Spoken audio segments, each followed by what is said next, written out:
আসসালামু আলাইকুম ওয়া রাহমাতুল্লাহি তাআলা ওয়া বারাকাতুহু। সম্মানিত দর্শকবৃন্দ, আজকের এই প্রোগ্রামের দ্বিতীয় পর্বে আপনারা এই মুহূর্তে যেখান থেকে আমাদের সাথে সংযুক্ত আছেন, আবারও আপনাদেরকে আমাদের পক্ষ থেকে জানাচ্ছি আন্তরিক মুবারকবাদ।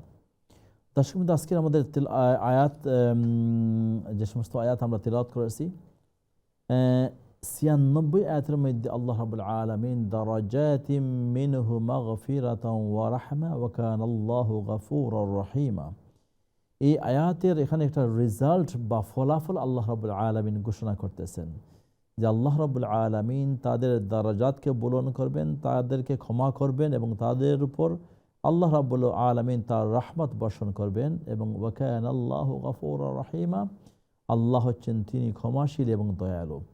এটা হচ্ছে আগের আয়াতের মধ্যে লা ইয়াস্তাউল কাঈদুনা মিনাল মুমিনিনা গায়রা উলিদ দারারি ওয়াল মুজাহিদুনা ফি সাবিলিল্লাহি বিআমওয়ালিহিম ওয়া আনফুসিহিম, যে আল্লাহ রাব্বুল আলামিন যাদের অক্ষমতা ছাড়া যারা আল্লাহ রাব্বুল আলামিন আল্লাহর রাস্তায় জিহাদ করেছে জান এবং মাল দিয়ে, আল্লাহ রাব্বুল আলামিন তাদের ব্যাপারে বলতেছেন যে তাদেরকে দারাজাতিম মিনহু ওয়া মাগফিরাতান ওয়া রাহমা, তাদের দারাজাতকে বুলন্দ করে দিবেন, তাদেরকে মাফ করে দিবেন এবং তাদের উপর আল্লাহ রাব্বুল আলামিন অসংখ্য অগণিত তার রহমতের বাড়ি বর্ষণ করবেন। এইটা হচ্ছে এই আয়াতের। এর পরবর্তী আয়াতের মধ্যে ইন্নাল্লাযীনা তাওয়াফাহুমুল মালাইকাতু যালিমি আনফুসিহিম ক্বালু ফীমা কুনতুম, যারা নিজেদের উপর জুলুম করেছে তাদের প্রাণ কেড়ে নেওয়ার সময় যে সমস্ত মানুষ তারা নিজেদের উপর জুলুম করেছে, অর্থাৎ আল্লাহর রাস্তার মধ্যে সেই জিহাদের মধ্যে শামিল হয় নাই, তা সে যে সময় মৃত্যু মুখে পতিত হবে তখন সে বলবে ক্বালু মুস্তাদআফিনা ফিল আরদ ক্বালু কুন্না মুস্তাদআফিনা ফিল আরদ, আমরা তো জমিনের মধ্যে দুর্বল ছিলাম, এই দুর্বল হওয়ার কারণে আমাদের সক্ষমতা ছিল না, এই সক্ষমতা না থাকার কারণে আমরা আল্লাহর রাস্তার সেই জিহাদে শামিল হতে পারি নাই। তখন ফেরেশতারা মানে তাদেরকে কি বলবেন? ক্বালু আলাম তাকুন আরদুল্লাহি ওয়াসিআ ফাতুহাজিরু ফিহা, আল্লাহর জমিন এত প্রশস্ত, তোমরা সেই জায়গাতে না থেকে তোমরা অন্য জায়গায় কেন হিজরত করো নাই? যে তোমরা এখন বলতেছো যে তোমরা দুর্বল ছিলে, তা যে জায়গাতে তোমরা দুর্বল ছিলে তোমরা সেই জায়গা থেকে হিজরত করে অন্য জায়গাতে তোমরা কেন মুভ করো নাই? অর্থাৎ মৃত্যুর সময় যে তারা যে একটা অসুবিধা দেখাইবে আযাব এবং শাস্তি থেকে নাজাতের জন্য, তাদেরকে রক্ষার জন্য, তখন ফেরেশতারা বলবেন যে না, তোমাদেরকে সেই শাস্তি বুক করতে হবে, কারণ তোমরা বলতেছো তোমরা মানে দুর্বল, কিন্তু আল্লাহর রাস্তায় জিহাদ থেকে মাল এবং জান এবং মাল নিয়ে আল্লাহর রাস্তায় জিহাদ থেকে তোমরা বিরত ছিলাই। ফাউলাইকা মাওয়াহুম জাহান্নাম ওয়া সাআত মাসীরা, আল্লাহ বলেন তোমাদের ঠিকানা হবে জাহান্নাম এবং তোমাদেরকে সেই জায়গাতে পৃথকভাবে রাখা হবে এবং তোমাদেরকে সেই জায়গাতে কঠিন শাস্তি দেওয়া হবে। ইল্লাল মুস্তাদআফিনা মিনার রিজাল ওয়ান নিসা ওয়াল উইলদান লা ইস্তাতিউনা হিলাতান ওয়া লা ইয়াহতাদুনা সাবিলা, অনুরূপভাবে আল্লাহ রাব্বুল আলামিন সেই সমস্ত ব্যক্তিদের ব্যাপারে বলতেছেন যারা হবে ইল্লাল মুস্তাদআফিনা মানে সেই সমস্ত মুস্তাদআফিন যারা হচ্ছে রিজাল, নিসা, উইলদান, পুরুষ, মহিলা, নারী, তবে সে সমস্ত নারী, পুরুষ, শিশু সন্তান যাদের শক্তি ছিল না, যাদের সমস্ত তারা সক্ষমতা আপনার ছিল না আল্লাহর রাস্তায় জিহাদ করার মতো, তখন তাদের বিষয়টা কি হবে? পৃথক হবে। তাদের ব্যাপারে আল্লাহ রাব্বুল আলামিন হয়তো তাদেরকে ক্ষমা সুন্দর দৃষ্টিতে দেখবেন। ফাউলাইকা আসাল্লাহু আন ইয়াফু আনহুম ওয়া কানাল্লাহু গফুরুর রহিমা, আল্লাহ রাব্বুল আলামিন তাদেরকে কি করবেন? মাফ করে দিবেন এবং আল্লাহ রাব্বুল আলামিন তিনি যেহেতু মাফ করেন এবং তিনি ক্ষমাশীল।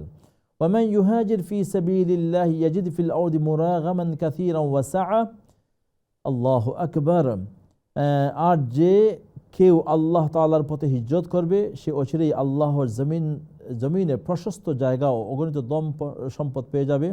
যখন কোনো ব্যক্তি আল্লাহ তাআলা তার রাসূলের উদ্দেশ্যে হিজরত করার জন্য নিজ বাড়ি থেকে বের হবে, এমত অবস্থায় সে ওমান ইয়াখরুজ মিন বাইতিহি মুহাজিরান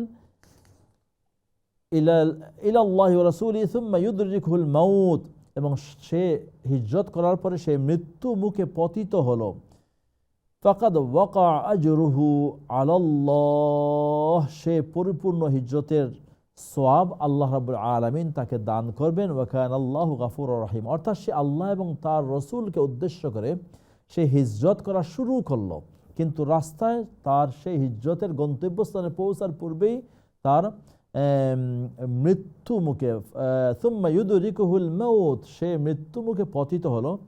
এই মত অবস্থায় তার নিয়ত যে ছিল আল্লাহ এবং রসুলের উদ্দেশ্যে তার হিজরত, হ্যাঁ, তখন এই নিয়তের কারণে আল্লাহ রাব্বুল আলামিন তাদেরকে ক্ষমা করে দিবেন। এই জন্য এই হিজরত যেটা হচ্ছে দেশ ভ্রমণ বা দেশান্তর, যেটা আল্লাহ এবং তার রসুলের উদ্দেশ্যে যদি হয়, তাহলে আমরা অবশ্য এই সওয়াব লাভ করব। আর যদি দুনিয়া মকসুদ হয়, তাহলে আমরা আল্লাহর পক্ষ থেকে কোনো সওয়াব আমরা লাভ করব না, আমরা দুনিয়ায় লাভ করব। যেভাবে ইমাম বুখারী রহমতুল্লাহ আলাইহি তার হাদিস গ্রন্থের সর্বপ্রথম যে হাদিসটি নিয়ে আসছেন, ইন্নামাল আমালু বিন্নিয়াত, যে প্রত্যেকটি কাজ হবে নিয়তের উপর আপনার ডিপেন্ড করবে সওয়াবটা। তো এই দুইটি আয়াতের মধ্যে বিশেষ করে আল্লাহর রাস্তায় জান এবং মাল দিয়ে কোরবানির যে গুরুত্ব, এটা আল্লাহ রাব্বুল আলামিন বুঝাচ্ছেন, এবং আল্লাহর রাস্তার মধ্যে হিজরত করার যে গুরুত্ব, এই গুরুত্বটুকু আল্লাহ রাব্বুল আলামিন এই আয়াতসমূহের মধ্যে তুলে ধরেছেন। আল্লাহ রাব্বুল আলামিন তার রাস্তার মধ্যে আমাদেরকে সর্বাবস্থায় সবসময় জানি এবং মালি কোরবানি দেওয়ার তৌফিক দান করুন। ওমা তৌফিক ইল্লা বিল্লাহ। দেখি এই মুহূর্তে কে আছেন আমাদের সাথে? আসসালামু আলাইকুম ওয়া রাহমাতুল্লাহ। ওয়ালাইকুম সালাম উস্তাদ, ভালো আছেন আপনি? জি আছি আলহামদুলিল্লাহ, আপনারা সবাই ভালো আছেন? আলহামদুলিল্লাহ উস্তাদ, দোয়া করবা। ফি আমানিল্লাহ। উস্তাদ আমরা দুজনে পড়বো ইনশাআল্লাহ। ওকে ইনশাআল্লাহ, প্লিজ শুরু করো। জি। আউযু বিল্লাহি মিনাশ শাইতানির রাজীম। বিসমিল্লাহির রহমানির রহিম। দারাজাতিম মিনহু ওয়া মাগফিরাতাও ওয়া রাহমাহ ওয়া কানাল্লাহু গাফুরার রাহিমা। ইন্নাল্লাযীনা তাওয়াফফাহুমুল মালাঈকাতু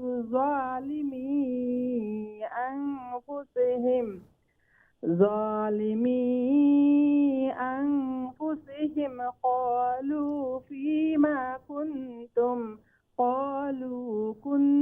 قالوا كنا مستضعفين في الأرض قالوا ألم تكن أرض الله واسعة فتهاجروا فيها فأولئك مأواهم جهنم وساءت مصيرا إلا المستضعفين من الرجال والنساء والولدان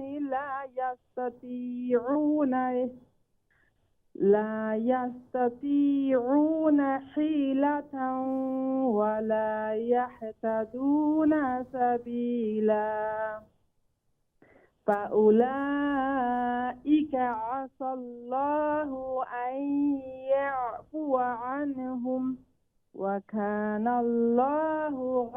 وكان الله عفوا غفورا. ومن يهاجر في سبيل الله يجد في الأرض مراغما كثيرا وسعة. ومن يخرج من بيته مهاجرا إلى الله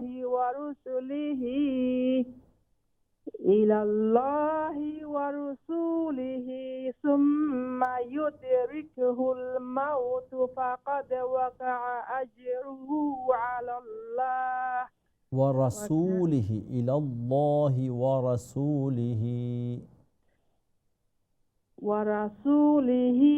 ثم يدركه الموت فقد وقع فقد وقع أجره على الله وكان الله غفورا رحيما. جزاك الله خير. ठीक है उस्ताद, ठीक है सर, अल्हम्दुलिल्लाह, अल्लाह रब्बुल आलमीन कबूल और मंजूर करूगा। अस्सलाम वालेकुम, मैं सुबह खान। ओके इंशाअल्लाह ताला। अस्सलाम वालेकुम। वालेकुम अस्सलाम व रहमतुल्लाहि व बरकातहू। How are you? Alhamdulillah, I'm good. How are you, Ustad? When your school start? In the Third or fourth? 3rd of September. Okay, mashallah. From next your school and you will be more busy. Inshallah. Jazakallah. Start now, please. You can start. أعوذ بالله من الشيطان الرجيم. بسم الله الرحمن الرحيم. درجات منه ومغفرة ورحمة وكان الله غفورا رحيما. إن الذين توفاهم الملائكة ظالمي أنفسهم قالوا فيم كنتم قالوا كنا مستضعفين في الأرض قالوا ألم تكن أرض الله واسعة فتهاجروا فيها فأولئك مأواهم جهنم وساءت مصيرا. إلا المستضعفين من الرجال والنساء والولدان لا يستطيعون حيلة ولا يهتدون سبيلا فأولئك عسى الله أن يعفو عنهم وكان الله عفوا غفورا. ومن يهاجر في سبيل الله يجد في الأرض مراغما كثيرا وسعة ومن يخرج من بيته مهاجرا إلى الله عائشة ومن يخرج من بيته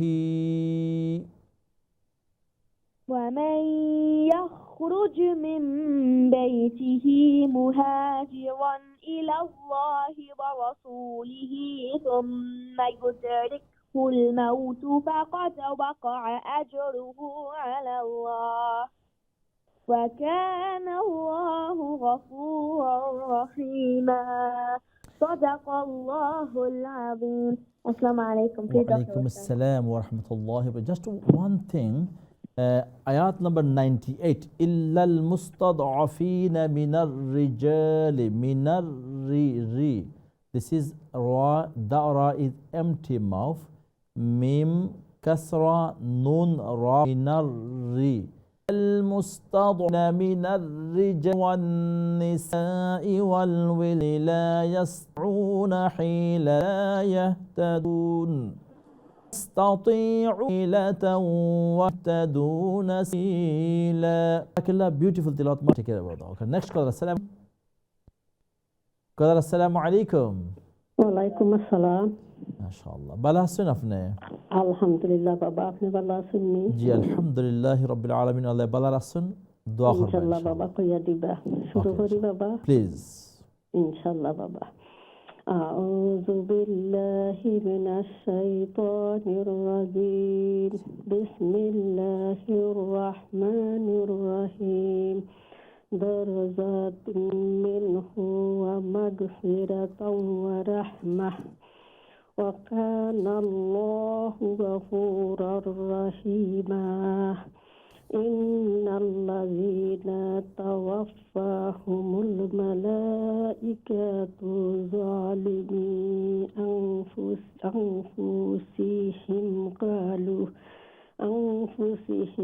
قالوا فيما كنتم قالوا كنا مستضعفين في الأرض قالوا ألم تكن أرض الله واسعة فتهاجروا فيها فأولئك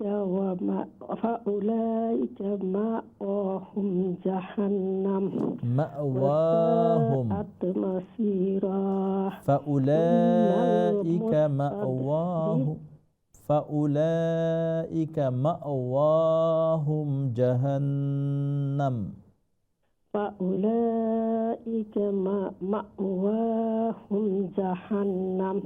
Ini Baba. Ji وساءت مصيرا إلا المستضعفين من الرجال والنساء والولدان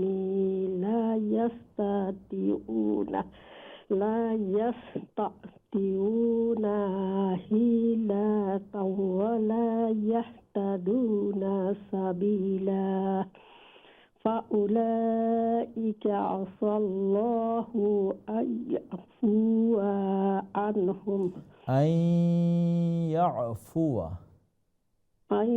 يعفو عنهم وكان الله عفوا غفورا ومن يهاجر في سبيل الله يجد في الأرض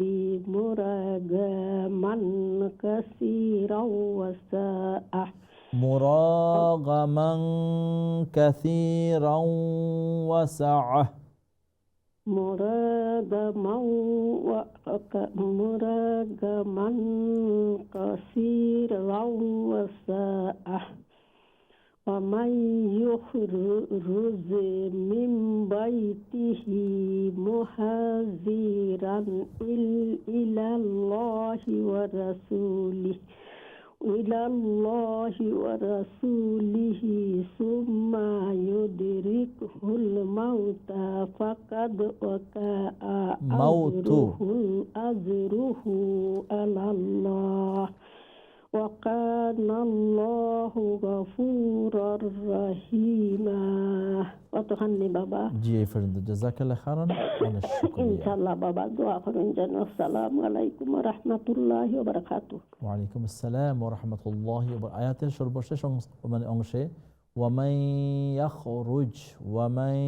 يخرج من بيته مهاجرا ومن يخرج أكبر العالمين قبل المنزل كرون. شكرا. next caller. السلام عليكم وعليكم ورحمة الله. الحمد لله رب العالمين. شوي بلاسون الحمد لله يا من الله شروع please. أعوذ بالله بسم الله الرحمن الرحيم درجات ومغفرة ورحمة وكان الله غفورا رحيما إن الذين توفاهم الملائكة ظالمي أنفسهم قالوا فيم كنتم قالوا كنا مستضعفين في الأرض قالوا ألم تكن أرض الله واسعة فتهاجروا فيها فأولئك مأواهم جهنم وساءت مصيرا إلا المستضعفين من الرجال والنساء والولدان لا يستطيعون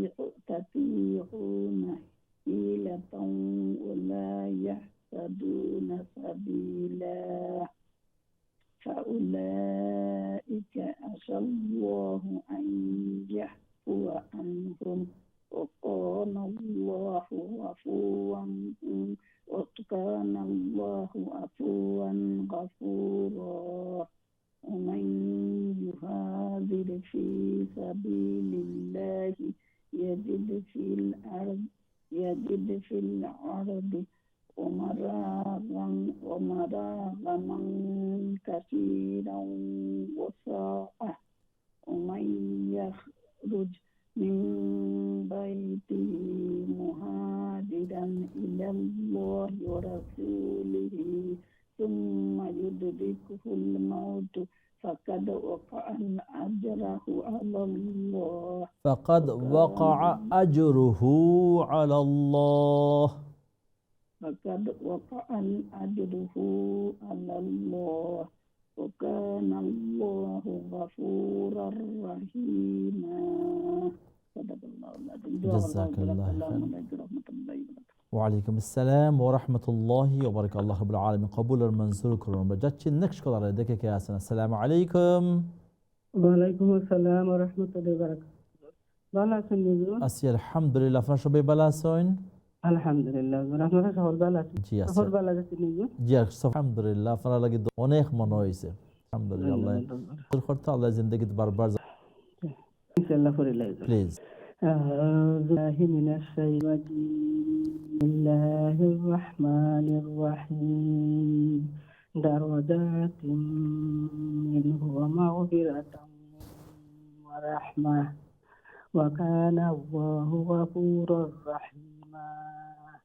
إن الذين تتوفاهم الملائكة ظالمي أنفسهم قالوا فيما كنتم قالوا كنا مستضعفين في الأرض قالوا ألم تكن أرض الله واسعة فتهاجروا فيها فأولئك مأواهم جهنم وساءت مصيرا إلا المستضعفين من الرجال والنساء والولدان لا يستطيعون حلية ولا يهتدون سبيلا فأولئك عسى الله أن يعفو عنهم وكان الله عفوا غفورا. ومن يجاهد في سبيل الله يجد في الأرض مراغما كثيرا وسعة. ومن يهاجر ومن يهاجر في سبيل الله يجد في الأرض مراغما كثيرا وسعة. ومن يخرج من بيته مهاجرا إلى الله ورسوله ثم يدركه الموت فقد وقع أجره على الله وكان الله غفورا رحيما.